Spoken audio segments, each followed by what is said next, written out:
संग इनसे मिलिए।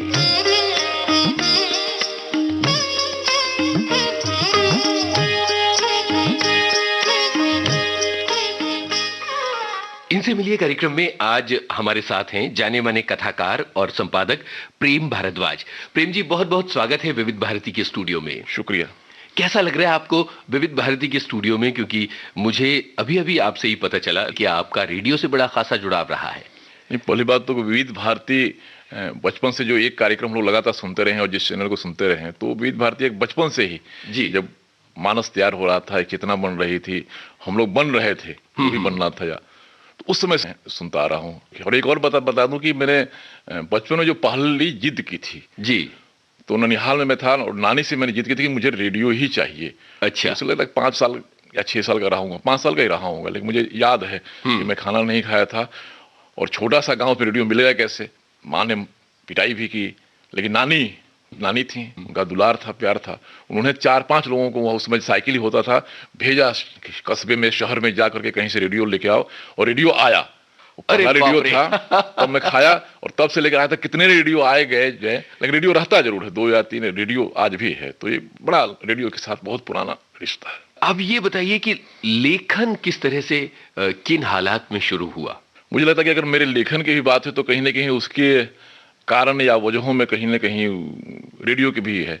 अच्छा। कि जो भाषा, जो सोच या अंदर की जो भावनाएं पनप रही थी या बन रही थी, तो वो भी विविध भारती का ही है। क्योंकि हम लोग गाना सुनते थे और गानों से खास तरह की, बल्कि उर्दू शब्द कई हम लोग जो जाने समझे, तो कई बार फिल्मी गीत जो बजते थे उनको पढ़ करके, और उन्हीं से चेतना भी होती थी। कम उम्र में जो लेखन शुरू होता है अमूमन वो कविताओं से शुरू होता है। आपका लेखन किस तरह शुरू हुआ? हालांकि पहली जो कविता मैंने लिखी थी 10th में, वो ऐसे ही लिखी थी, कुछ लोरी टाइप का। जो पिता ने दिखाया था माँ को कि देखो तुम्हारा बेटा जो पढ़ाई लिखाई छोड़ के ये कविता या गीत लिख रहा है। लेकिन मुझे लगता है जो कविता थोड़ी ढंग की कविता थी वो MA में ही हुई। उसको में लिखा, पटना इंस्टीट्यूट से मैंने MA किया था। जी जी। और वहाँ भी एक कोई थी, लड़की थी, साथ पढ़ती थी, उनके साथ कुछ संबंध मेरे बने थे, उसके रिश्ते। तो कविता, और मेरे एक मित्र हैं यहाँ अनुभव टाइम्स में है भी, सुंदरचंद ठाकुर संपादक है, तो एक कौसानी के कार्यक्रम में उन्होंने कहा था, तो मुझे आज भी वो बात याद है। उन्होंने कहा था कि अगर जवानी में मोहब्बत हो जाए तो 10-15 कविताएं अच्छी बन जाती हैं, और अगर मोहब्बत असफल हो जाए तो 10-15 और अच्छी कविताएं बन जाती हैं। तो आपके साथ दोनों चीजें हुई? हाँ, दोनों ही चीजें हुई। लेकिन फिर कविता अलग आ गया। फिर कविता मुझे लगा कि कठिन काम है, तो फिर कहानियों की ओर मुखातिब हुआ। पहली कहानी कब लिखी थी और कब छपी थी?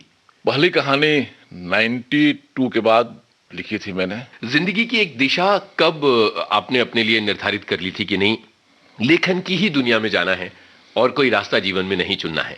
मुझे लगता है कि इसकी वजह कहीं कि नहीं, मेरे पिता ही थे, फौजी पिता जी। 10th का एग्जाम था, तो एग्जाम देने के बाद रिलैक्स हो गए थे हम लोग। तो उनकी ही यूनिट में इलाहाबाद में मैं था, 2 किताब लेकर के आया था। उसके पहले मैंने कहानियां पढ़ी थी, उपन्यास नहीं पढ़ा था। एक निर्मला उपन्यास था प्रेमचंद का, जी जी, और एक कोई सुखदेव सिंह का कोई वैज्ञानिक उपन्यास था। तो चूंकि छावनी, मिलिट्री छावनी में रहते थे, तो वहीं से किताबें आई, तो दे दिया, अंकल जी ने दे दिया। लेकिन मेरे पिताजी को बता दिया कि प्रेम आया था और उपन्यास लेके गया है। तो मेरे पिताजी फौजी आदमी थे, उनको समझा कि उपन्यास कुछ अच्छी चीज नहीं होती होगी।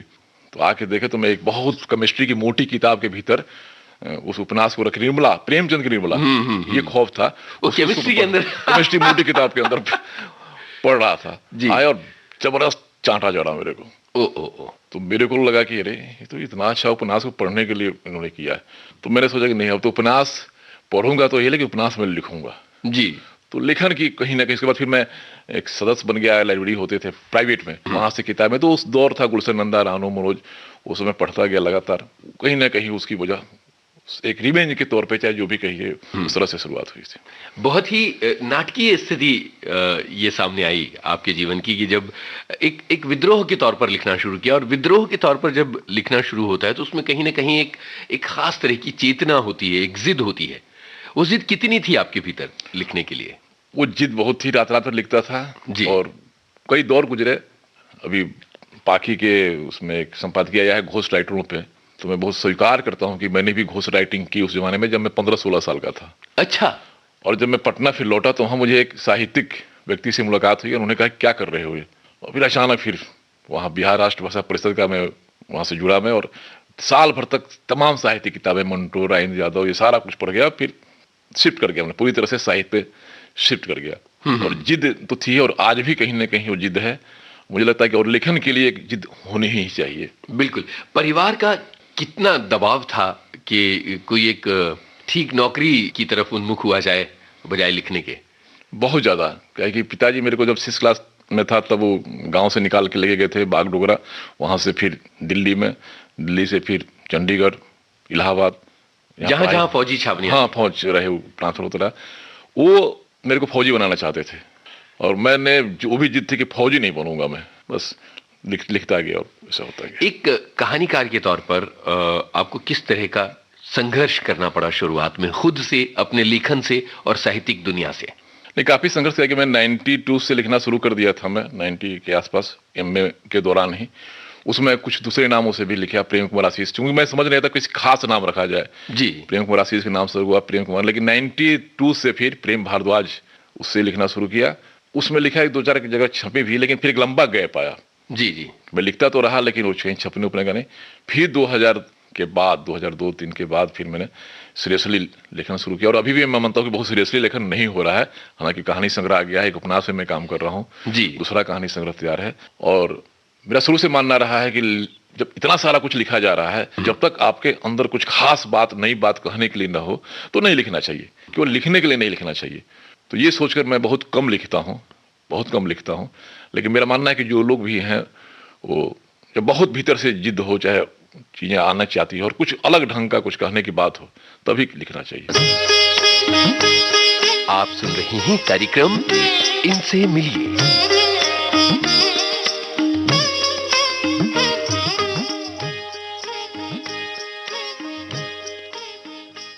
आप इतने वर्षों से लिखते हुए भी इतना कम क्यों लिख रहे हैं? इसकी क्या वजह रही? क्या संपादकीय या करियर की चिंताएं जो हैं वो कम लिखने की वजह रही हैं या कुछ इतर वजह रही हैं?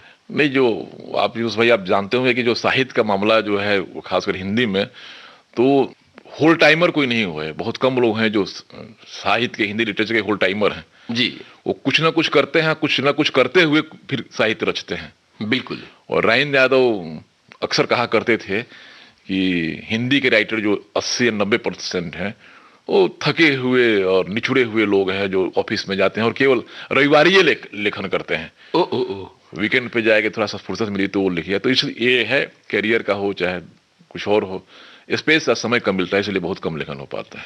प्रेम जी, कहानियां किस तरह से आपके जहन में आती हैं? अपनी आम जिंदगी में से कहां से आप अपने कथानक किस तरह से उठाते हैं? अगर कुछ मिसालें आप हमें दे पाएं तो। नहीं, कहानियां दो तरह की जो मेरा अनुभव रहा है, चाहे मेरी रचना प्रक्रिया रही है, तो एक तो है कि जो हमारे जिंदगी में, अब तक के जिंदगी में जो करेक्टर चरित्र जुड़े रहे हैं वो कहीं कहीं हमारे भीतर उतरते हैं, रिफ्लेक्ट होते हैं।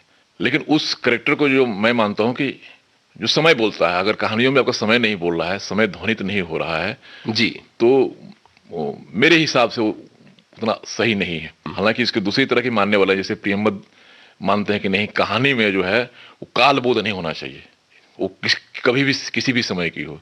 लेकिन मैं उसे इत्तेफाक नहीं रखता। मेरा मानना है कि नहीं, अगर कहानी है तो जैसे प्रेमचंद का दौर आता है, राजेंद्र यादव जब मोहरा केस लिख रहे हैं वो दौर आता है, निर्मल वर्मा की कहानी है लंदन की रात, तो लगता है कि वो उसके बाद जो है द्वितीय विश्व युद्ध के बाद जो बेरोजगारी थी यूरोप में और जो उस निराशा से युवाओं के, वो चीजें आती हैं। तो मेरा ही मानना है कि समय को बोलना चाहिए और समय आना चाहिए। तो मेरा भी मानना है कि मेरी कहानियों में या जो भी मैंने लिखा है वो चाहे देश का हो या फिर अपने जीवन का हो, कहीं ना कहीं चीजें वो चीजें रिफ्लेक्ट होती हैं और बहुत पकती हैं, बहुत दिनों तक पकती हैं। जैसे अभी भी कई उपन्यास है जो मैं सोच रहा हूँ, 10 साल से सोच रहा हूँ, अभी तक नहीं लिख पाया हूँ, मैं जी लिख रहा हूँ। और एक कहानी थी जैसे मैंने लिखी थी फिजा में फैज, तो मैं लिख रहा था, मुझे नहीं मालूम था, मुझे प्रेम कहानी लिखनी थी, वो छपी भी थी कथाक्रम की प्रेम विश्रांक में। तो मैं लिख रहा था तो मुझे नहीं मालूम था कि कहानी किधर जाएगी। जब लिखा तो अचानक मेरे पड़ोस में एक पीआरडी में डायरेक्टर थे सत्यदेव शर्मा, वो मेरे चाचा जी लगते थे, उनका कैरेक्टर ध्यान में आया, कैसे संगीत के लिए उन्होंने संघर्ष किया और नेहरू जी ने उनको ढोलक दिया था, इतना अच्छा ढोलक बजाते थे, ये थे, वो कैरेक्टर आया और फिर वो कहानी बहुत बनते बनते फिर अच्छी बन गई जो भी। जी, कहानी का आज के दौर का सबसे बड़ा संकट आपकी नजर में क्या है? क्योंकि आप सिर्फ कथाकार नहीं हैं बल्कि प्रसिद्ध पत्रिका पाकी के संपादक भी हैं। नहीं, कहानियां है कि इधर 15 साल में एक उभार आया है और काफी लोग कहानियां लिख रहे हैं, खासकर महिलाओं। उसके पहले महिला कथा लेखक नहीं है जी। कृष्णा सोपती के बाद फिर मैत्री पुष्पा हैं, चित्रा मुदगल हैं, नसीरा शर्मा हैं। कहानियां बहुत ज्यादा नहीं लिखी जाती, लेकिन इधर 15-20 साल में काफी लोग, मनीषा कुलसेन हो, वंदना राग हो, जयश्री राय हैं, कविता जी हैं, बहुत कहानियां लिखी जा रही हैं। लेकिन फिर वही कहूंगा मैं कि कहीं ना कहीं वो अनुभव हो क्या रहा है कि भाषा कभी भी अनुभव का स्थान नहीं ले सकती है, तो अनुभव कहीं ना कहीं कमजोर होता जा रहा है, चाहे बहुत छिन्न है, और उसकी कमी जो है भाषा से पूरी की जाती है, ये गड़बड़ है। तो थोड़ा अनुभव और चेतना, और थोड़ा सा पढ़ते भी लोग हैं। आज के जो कथाकार हैं या जय रचनाकार हैं, वो नहीं देख रहे हैं कि जैसे हमारे यहाँ उदय प्रकाश एक ट्रेंड सेटर थे जी, उसके बाद फिर मौलिक कहानियों में बहुत मौलिक लेखन नहीं हो रहा है, फॉर्म के स्तर भी और कंटेंट के स्तर पे भी। तो मुझे लगता है कि इस पे ध्यान देने की जरूरत है कि शिल्प भी हो, कथ्य भी हो और मौलिकता हो। जी जी, ये जरूरी है। बतौर कथाकार और संपादक आप किस बात का समर्थन करते हैं? कहानी में कहन कितना होना चाहिए, कथा कितनी होनी चाहिए और विचार होना चाहिए, या कहानी पूरी तरह से एब्स्ट्रैक्ट हो तो भी चलता है? नहीं, एब्स्ट्रैक्ट तो कहानी का अलग है, जैसे काफका लिखते थे, हमारे यहाँ भुवनेश्वर ने भी लिखा। लेकिन मेरा मानना है कि कहानी में विचार जो है उसी तरह से होना चाहिए जैसे दाल में नमक। क्या बात है, मतलब कि वो दिखाई ना दे, बस हो, एहसास हो, लेकिन हो। बहुत विचारहीन कहानी वो दिखाई ना, स्वाद में पता चले। और कुछ भी हो, कहानी है तो कला ही, कहानी है तो कला ही। तो आपको कहना है, कुछ ना कुछ कहना है, लेकिन एक कहने का अंदाज तो होना चाहिए। कहन बहुत जरूरी है। एक सारा मामला जो है ना वो कहन का ही है। बातें क्या होती हैं ये उससे ज्यादा महत्वपूर्ण है कि बातें कैसे की जाती हैं। जी, एक संपादक के रूप में किस तरह की चुनौतियों का सामना आप कर रहे हैं? नहीं, चुनौतियां कई तरह की हैं। क्या कि मैंने कहा भी, मैंने बराबर कहा है कि सृजन और निर्माण का मामला है, तो सृजन कम हो रहा है, निर्माण ज्यादा हो रहा है। जबकि कला या कहानी या कविता जो है वो सृजन की चीज है। डिजाइन करने से मामला नहीं बनता है, वो कहीं ना कहीं दिल से चीजें आनी चाहिए। तो जो लिखा जा रहा है वो उच्छ्वास के तौर पे आता है। तो कोई भी रचनाकार या कोई भी संवेदनशील आदमी की उच्छ्वास साहित्य नहीं हो सकता है, उसके लिए गढ़ना पड़ता है, एक खास सांचे में ढालना पड़ता है। तो उसकी कमी दिखाई दे लोगों में है। एक लग तो है, जो लोग कहते हैं कि पाठक नहीं है, ऐसा है नहीं है, तो ऐसा नहीं है। हिंदी साहित्य के पाठक हैं, पढ़ने वाले भी हैं, लिखने वाले भी हैं। लेकिन जो संकट ये है कि अक्सर जो है, जो लिखने वाला है वही पाठक है, जो पाठक है वही लेखक है। तो इसमें थोड़ा ध्यान देना पड़ेगा, क्योंकि लिखने वाले थोड़ा मेहनत कम करते हैं, होमवर्क नहीं है। क्योंकि पहले होता था कि पहले छपना बड़ा मुश्किल होता था जी, आजकल पत्रिकाएं बहुत ज्यादा हैं तो छपना आसान हुआ है। लेकिन इसका मतलब ये नहीं है कि जो भी छप रहा है बहुत श्रेष्ठ छप रहा है। तो ये थोड़ा जरूरी है। चलते चलते आप लिखने वालों से और पढ़ने वालों से बतौर कथाकार और संपादक मन की बात क्या कहना चाहेंगे? मन की बात तो यही है कि सब कुछ है, दौर बदल रहा है, सब कुछ बदल रहा है, लेकिन साहित्य जो है वो मन को बदलता है जी, और कोई भी जख्म हो, अवसाद हो, कोई भी चीज हो, उसमें एक मरहम का काम करता है। और केवल मरहम का काम करता, घाव भर देता, ऐसा ये इतना तक ही साहित्य की भूमिका खत्म नहीं होती है। वो एक रोशनी भी है जी। आप जब बहुत अंधेरे में होते हैं, जब कुछ दिखाई नहीं देता है, तो एक चिराग का काम करता है, वो एक रास्ता दिखाता है। तो साहित्य की बड़ी अहम भूमिका है और साहित्य से लोगों को जुड़ना चाहिए, पढ़ना चाहिए। क्योंकि साहित्य मन बदलता है, बाकी लोग बदलते रहे होंगे, लेकिन साहित्य मन बदलता भी है, मन मजबूत भी करता है और जिंदगी को रोशन भी करता है। क्या बात है प्रेम जी, बहुत दिलचस्प बातें आपसे हुई। विविध भारती के स्टूडियो में आप आए, बहुत बहुत शुक्रिया। इनसे मिलिए।